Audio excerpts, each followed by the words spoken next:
Very good morning, students. Today I am going to discuss chapter motivation. अभिप्रेरणा प्रेरणा. What is motivation? Motivation शब्द Latin भाषा के दो शब्दों से मिलकर के बना है. मोटम और मूवियर्स. इसका तात्पर्य टू मूव. मोटिवेशन अभिप्रेरणा व्यक्ति को कार्य करने के लिए प्रेरित करती है और वह किसी के अंदर कार्य करने की लगन और जोश भरने की प्रक्रिया है. मोटिवेशन की मुख्य परिभाषाओं में motivation is an inferred process within an individual that causes that individual move towards specific गोल.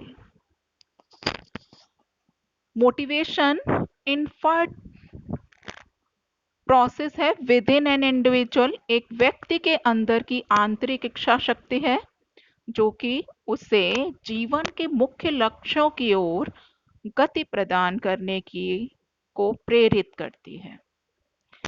जीवन के छोटे लक्ष्यों को छोड़ करके मुख्य लक्ष्य बिना मोटिवेशन बिना प्रेरणा के प्राप्त करना असंभव है. मोटिवेशन को परिभाषित करने में इंस्पिरेशन से अलग किया जाता है. इंस्पिरेशन प्रेरणा स्रोत. वुडवर्ड के अनुसार अभिप्रेरणा व्यक्ति की दशा का वह समूह है जो किसी निश्चित उद्देश्य की पूर्ति के लिए निश्चित व्यवहार को स्पष्ट करती है. स्किनर के अनुसार अभिप्रेरणा सीखने का सर्वोत्तम राजमार्ग है. गुट के अनुसार अभिप्रेरणा कार्य को करने जारी रखने की प्रक्रिया है. अभिप्रेरणा को प्रेरणा स्रोत से अलग किया जाता है. प्रेरणा स्रोत इंस्पिरेशन. मोटिवेशन के लिए आंतरिक इच्छा शक्ति होना बहुत ही आवश्यक है. जैसे इसे उदाहरण के तौर पर समझ सकते हैं. बहुत सारी फील्ड में बहुत सारे क्षेत्रों में बहुत ही सक्सेसफुल लोग हैं.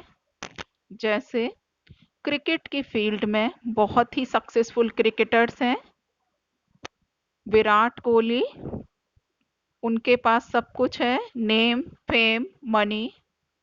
बहुत ही सक्सेसफुल एक्टर एक्ट्रेस हैं जिनके पास नेम फेम मनी है. बहुत ही सक्सेसफुल बिजनेसमैन हैं लाइक अंबानी ग्रुप जिनके पास सब कुछ है. लेकिन व्यक्ति सिर्फ उसी प्रेरणा स्रोत की ओर अग्रसर होता है जिस तरफ उसका स्वयं का अपना इच्छा होती है. उन्हीं प्रेरणा स्रोतों से प्रेरित होकर के जीवन के आगे के लक्ष्यों की ओर अग्रसरित होता है. इसके बाद एक बहुत ही महत्वपूर्ण पद है मोटिवेशन साइकिल. मोटिवेशन साइकिल से आशय मोटिवेशन साइकिल में 3 तत्व बहुत ही महत्वपूर्ण भूमिका निभाते हैं. पहला आवश्यकता नीड. दूसरा ड्राइव प्रणोद. तीसरा इंसेंटिव प्रलोभन. पहला तत्व आवश्यकता. बिना आवश्यकता के अभिप्रेरणा होना बहुत ही मुश्किल है क्योंकि आवश्यकता ही व्यक्ति में इच्छा पैदा करती है और व्यक्ति उस अपना लक्ष्य बनाता है और उसको प्राप्त करने की दिशा में अग्रसर होता है. आवश्यकता व्यक्ति को पुश करती है, दबाव डालती है लक्ष्य को बनाने के लिए. बिना आवश्यकता के अभिप्रेरणा असंभव है. दूसरा महत्वपूर्ण तत्व ड्राइव. ड्राइव के अंतर्गत व्यक्ति में जब आवश्यकता उत्पन्न होती है तो उसमें एक तनाव की स्थिति पैदा हो जाती है और वो उस आवश्यकता की पूर्ति के लिए उस दिशा में कार्य करना प्रारंभ कर देता है। और ये तनाव का स्तर हमेशा मॉडरेट होना चाहिए। अगर बहुत ज़्यादा तनाव हुआ तो भी लक्ष्य को हासिल नहीं किया जा सकता, और बिल्कुल भी तनाव नहीं हुआ तो भी लक्ष्य को हासिल नहीं किया जा सकता। तो लक्ष्य को प्राप्ति के लिए ड्राइव का लेवल मॉडरेट होना चाहिए। तीसरा, प्रलोभन, इंसेंटिव। इंसेंटिव वो लक्ष्य है जिसको प्राप्त करने के बाद आवश्यकता की पूर्ति होती है और ड्राइव में कमी आती है। इसको एक उदाहरण के तौर पर समझा जा सकता है कि आवश्यकता, कोई भूखा व्यक्ति है तो उसको भोजन की आवश्यकता होती है। उसके बाद भोजन की आवश्यकता उसमें तनाव उत्पन्न कर देती है, हंगर पेन क्रिएट करती है, भूख पैदा करती है, और वो व्यक्ति भोजन प्राप्ति के लिए अपना गति प्रारंभ कर देता है कि उसे कैसे भोजन मिले, और भोजन की प्राप्ति की दिशा में वो अपना शारीरिक और मानसिक प्रयास करना शुरू कर देता है। उसके बाद उसे भोजन की प्राप्ति कर लेता है, लक्ष्य की पूर्ति हो जाती है। ये साधारण कार्य जो हम दिन प्रतिदिन अपने जीवन में करते हैं। मुख्य लक्ष्यों के लिए भी यही मोटिवेशन साइकिल हमेशा चलता रहता है, और एक साइकिल पूरा होने के बाद, एक आवश्यकता की पूर्ति होने के बाद, लक्ष्य तक पहुंचने के बाद दोबारा दूसरे लक्ष्यों की ओर व्यक्ति केंद्रित हो जाता है। मोटिवेशन को दो प्रकारों में बांटा गया है। एक जैविक, बायोलॉजिकल, इन्हें जन्मजात, इनबॉर्न, प्राइमरी, प्राथमिक मोटिवेशन भी कहते हैं।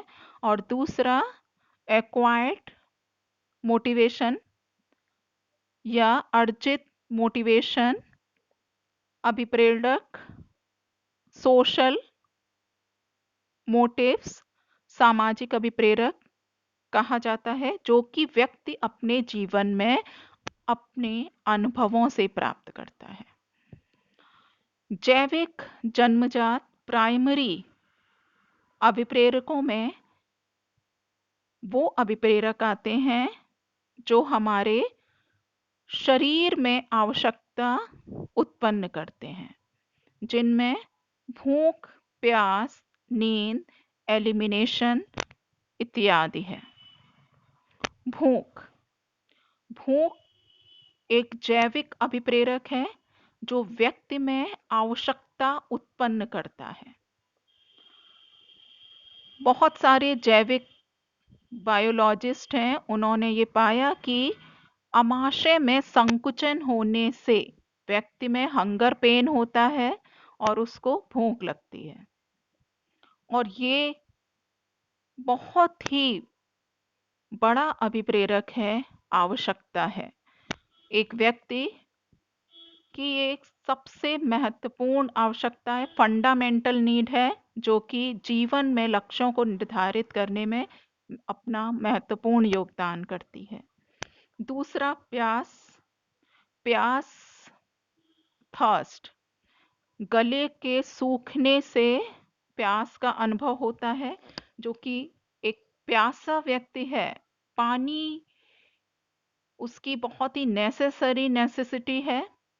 उसको प्राप्त करने के लिए किसी भी दिशा में कार्यरत हो जाता है। और इसी तरह से नींद नींद भी मनुष्य की आवश्यकता है। अगर बहुत दिनों तक, लंबे समय तक व्यक्ति ना सो पाए तो उसमें बहुत तरह के विभ्रम रोग देखे जाते हैं। और 8 घंटे की नित्य प्रति नींद लेना एक व्यक्ति की आवश्यकता है। बहुत सारे मनोविज्ञान में अधिगम से संबंधित प्रयोग किए गए और वहां पर देखा गया कि स्किनर बॉक्स और दूसरे टॉलमैन ने कुछ रैट्स चूहों के ऊपर प्रयोग किया और उन्होंने साइन लर्निंग परीक्षण में ये देखा कि जो चूहे लंबे समय से भूखे थे उनमें सीखने की साइन को सीखने की प्रक्रिया बहुत तेजी से होती है। वो चिन्हों को सीख करके बहुत ही जल्दी समस्या समाधान तक पहुंच जाते हैं। तो इस तरह से ये अभिप्रेरक बायोलॉजिकल जैविक अभिप्रेरक व्यक्ति को जीवन में अपने लक्ष्य को पहुंचने में बहुत ही महत्वपूर्ण भूमिका निभाते हैं। दूसरी प्रकार के अभिप्रेरक हैं सामाजिक अभिप्रेरक, सोशल मोटिव्स, जिसमें उपलब्धि अभिप्रेरक प्रमुख रूप से है। उपलब्धि अभिप्रेरक के अंतर्गत एक व्यक्ति अपने कार्यों को इस तरह से करता है कि उसे अधिक से अधिक सफलता मिल सके। अभिप्रेरक उपलब्धि का व्यक्ति अपने कार्यों में अधिक से अधिक सफलता पाना चाहता है। वो उस तरह से कार्य करता है जिनमें मॉडरेट रिस्क होता है और जिनसे उसको अधिक से अधिक सफलता मिल सके। वह हमेशा लाइमलाइट में बना रहता है ताकि कुछ ना कुछ नया क्रिएटिव करता रहता है ताकि अपनी सक्सेस को वो दूसरों को दिखा सके। ये देखा गया है कि जिन बच्चों को जीवन में इंडिपेंडेंस ट्रेनिंग अधिक मिलती है वो आगे के जीवन में बहुत ही जल्दी अपने लक्ष्यों को पा पाते हैं और बहुत ही सफल व्यक्ति बन पाते हैं।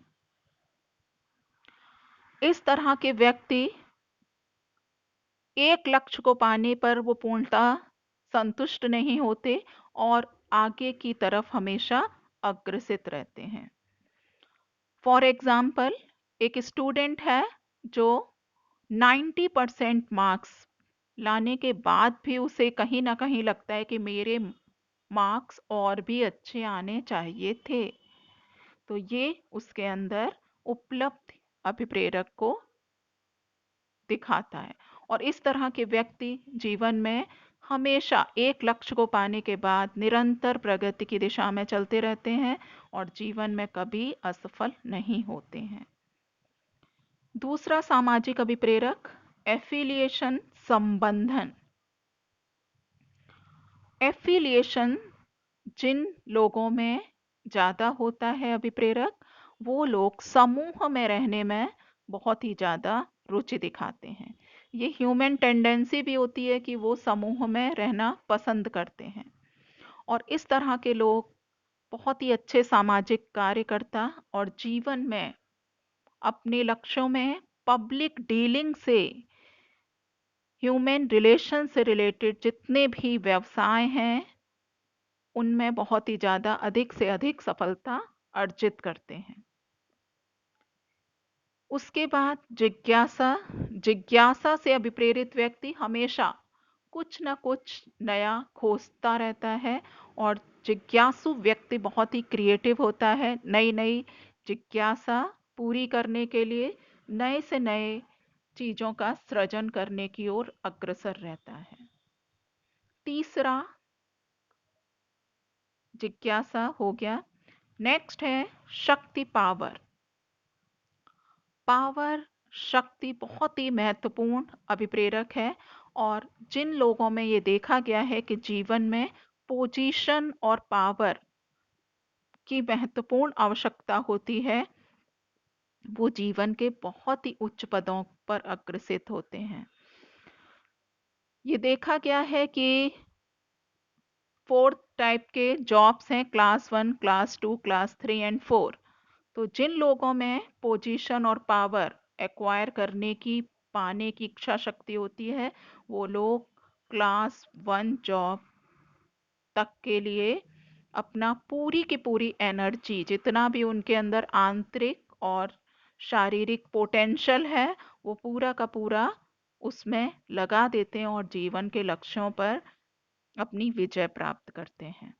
तो इस तरह से ये सामाजिक अभिप्रेरक व्यक्ति को जीवन में आगे की दिशा में प्रेरित करने के लिए अग्रसर रहते हैं। प्रेरणा के महत्वपूर्ण सिद्धांतों में सबसे महत्वपूर्ण मानवतावादी सिद्धांत अब्राहम मैस्लो ने 1950 टू 1954 दिया, और उन्होंने जो सिद्धांत बताया उसको need hierarchy theory of motivation कहा जाता है। उन्होंने आवश्यकता के कुछ क्रम बताए। आवश्यकता अभिप्रेरणा में बहुत ही महत्वपूर्ण योगदान देती है। आवश्यकताओं को उन्होंने 5 वर्गों में बांटा और निम्न से उच्च स्तर की आवश्यकताओं को परिभाषित किया। पहला स्तर उनके अनुसार शारीरिक आवश्यकता फिजियोलॉजिकल नीड्स हैं। एक व्यक्ति जो अपना लक्ष्य बना करके अग्रसरित होता है तो वो सबसे पहली आवश्यकता शारीरिक आवश्यकता, जिन्हें फंडामेंटल नीड्स आधारभूत आवश्यकता भी कहा जाता है, से प्रेरित होकर के अपने लक्ष्यों को बनाता है। फॉर एग्जाम्पल, एक व्यक्ति जॉब क्यों करता है? पहला, फंडामेंटल नीड्स, रोटी कपड़ा और मकान, ये सभी की नीड्स हैं। तो इनको पाने के लिए, इनको पूरा करने के लिए व्यक्ति अपना लक्ष्य बनाता है कि उसको पूरा करने के लिए उसे किसी न किसी कार्य को करना बहुत ही आवश्यक है। दूसरे लेवल की नीड उनके अनुसार जो आवश्यकता है वो है सुरक्षा की आवश्यकता। अब व्यक्ति दूसरा मुख्य लक्ष्य सुरक्षा की आवश्यकता, अपने आप को सुरक्षित महसूस करना चाहता है, इसलिए भी वो अपने जीवन में लक्ष्यों को बनाता है। अब कुछ लोग ऐसे होंगे जिनके पास पर्याप्त धन है, जिससे उनकी पहले लेवल की जो नीड है, आवश्यकता रोटी कपड़ा और मकान, आराम से पूरी हो रही है। तब फिर वो काम क्यों करें, जॉब क्यों करें? दूसरी महत्वपूर्ण आवश्यकता सुरक्षा जो उन्हें अभिप्रेरित करती है, क्योंकि उन्हें भी मालूम है कि धन एक ना एक दिन खत्म हो जाएगा और उनमें असुरक्षा की भावना डेवलप हो जाएगी। तो ये असुरक्षा, धन खत्म हो जाने की असुरक्षा, कहीं ना कहीं उन्हें जीवन में आगे सुरक्षित महसूस करने के लिए वो कार्य करते हैं, जो उनके लक्ष्य को आगे बढ़ाती है। तीसरी आवश्यकता सोशल एस्टीम, सामाजिक प्रतिष्ठा। एक व्यक्ति कार्य क्यों करता है? क्योंकि उसे मालूम है कि अगर वो कार्य नहीं करेगा तो उसको सामाजिक प्रतिष्ठा उसकी कम हो जाएगी। सामाजिक प्रतिष्ठा बनी रहे, इसके लिए उसे कार्य करना बहुत ही आवश्यक होता है। जैसा कि मैंने बताया कि वर्क प्लेस में जॉब कैटेगरीज को 4 भागों में बांटा गया है: class 1, class 2, class 3 and class 4।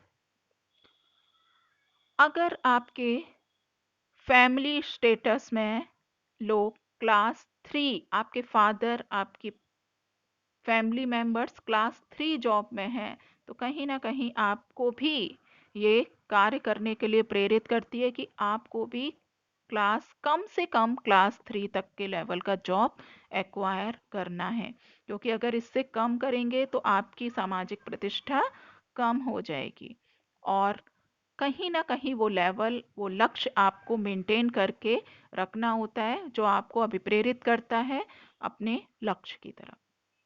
Next level की अभिप्रेरणा है self esteem. Self esteem means कि जो कि आपकी स्वयं की आत्मसम्मान की अवस्था है। हो सकता है कि आपकी फैमिली मेंबर्स में क्लास 3 एम्प्लॉय ज़्यादा हों, लेकिन अगर आपने अपने लिए सोचा है कि मैं जब तक संतुष्ट नहीं होऊंगा जब तक कि मैं क्लास 1 जॉब पालूं ना पालूं, तो उसके लिए उसके अंदर जो डिटर्मिनेशन होता है, वो पोजीशन एंड पावर जो है, इसको पुल करती है। पुलर्स हैं जो इस आवश्यकता को अपनी ओर खींचती है। तो वो व्यक्ति अपना जितना भी उसमें पोटेंशियल है, मानसिक और शारीरिक शक्ति है, उस लक्ष्य को पाने की दिशा में अग्रसित कर देता है। और इस लेवल तक वो अपनी उसकी उपलब्धि आवश्यकता इस लेवल की है कि सम्मान, शक्ति, नेम, फेम, मनी सब उसको इस लेवल पर मिल जाता है। तो ये उसके लक्ष्य को निर्धारित करती है। आखिरी और अंतिम और मुख्य सर्वश्रेष्ठ आवश्यकता, जैसा कि मैस्लो ने बताया है, वो है आत्म तद तदात्मीकरण, सेल्फ एक्चुअलाइजेशन की आवश्यकता। और बहुत ही कम लोग इस लेवल तक पहुंच पाते हैं। जिन लोगों में ये आवश्यकता होती है, वो अपने अंदर जितना भी इनर पोटेंशियल है, शक्ति है, वो पूरी की पूरी वर्क प्लेस पर अपने लक्ष्यों को प्राप्त करने तक लगा देते हैं। ये लोग बहुत ही ज़्यादा रिस्क टेकर होते हैं, जोखिम उठाते हैं, बहुत ही साहसी होते हैं, चैलेंज टेकर होते हैं, अपनी ज़्यादा से ज़्यादा रेस्पॉन्सिबिलिटी लेने की प्रयास करते हैं। और कुछ लोग ऐसे होते हैं कि जो रेस्पॉन्सिबिलिटी से बचना चाहते हैं, लेकिन जिन लोगों में आत्म तदात्मीकरण की आवश्यकता होती है, वो ज़्यादा से ज़्यादा रेस्पॉन्सिबिलिटी लेते हैं और जीवन में नित्य कुछ ना कुछ नया सीखते रहते हैं। और अपने लक्ष्यों को पाते हुए उन्हें कोई आवश्यकता नहीं होती कि उन्हें बहुत ज़्यादा धन पाना है। वो अपनी 100% अपनी एनर्जी अपने लक्ष्यों की तरफ लगा देते हैं, निस्वार्थ भाव से बिल्कुल अग्रसित हो जाते हैं और उन्हें जीवन में 100% अपने लक्ष्यों को पाते हैं और उन्हें सक्सेस, सफलता प्राप्त होती है। तो मैस्लो ने ये कहा कि इस पदानुक्रम में एक व्यक्ति एक आवश्यकता को पूरा होने के बाद ही दूसरी आवश्यकता की पूर्ति करता है। अगर उसके पहले लेवल की आवश्यकता पूरी नहीं हो पा रही होगी, तो वो नेक्स्ट लेवल की आवश्यकता की पूर्ति नहीं कर पाएगा। इसलिए उनके अनुसार पदानुक्रम में नीचे फिजियोलॉजिकल नीड्स को पूरा करते हुए व्यक्ति security, social esteem, self esteem और फिर अंत में सेल्फ एक्चुअलाइजेशन की आवश्यकता की पूर्ति करता है। और इस सिद्धांत का मानव जीवन में लक्ष्यों की प्राप्ति में बहुत ही इम्पोर्टेंट, बहुत ही महत्वपूर्ण योगदान है।